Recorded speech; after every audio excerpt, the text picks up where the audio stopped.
it's okay, just let it go. I presented them with a green door and an orange door.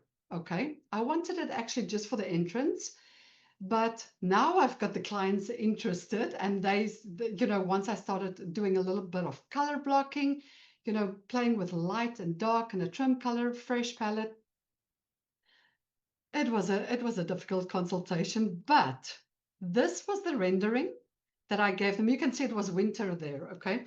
So at least we could see the house. Ceilings are white. It's not as white, but this is the rendering.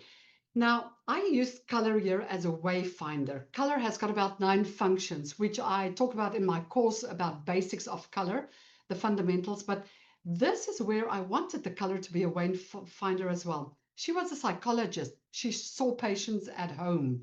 So they went through the orange gate to the orange doors, but her consulting office was on the left. You can't see it in here.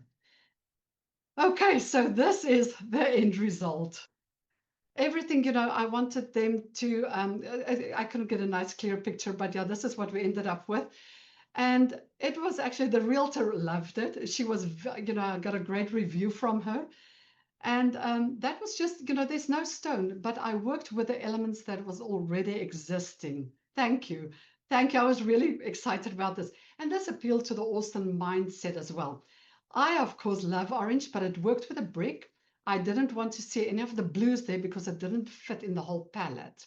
But now it just blends in the neighborhood, even though it was a Keep Austin Weird, setup there. Yeah, still a lot of lines, but you know what? They didn't want to paint it. This paint job cost them about 40,000. So sometimes you just have to let it go.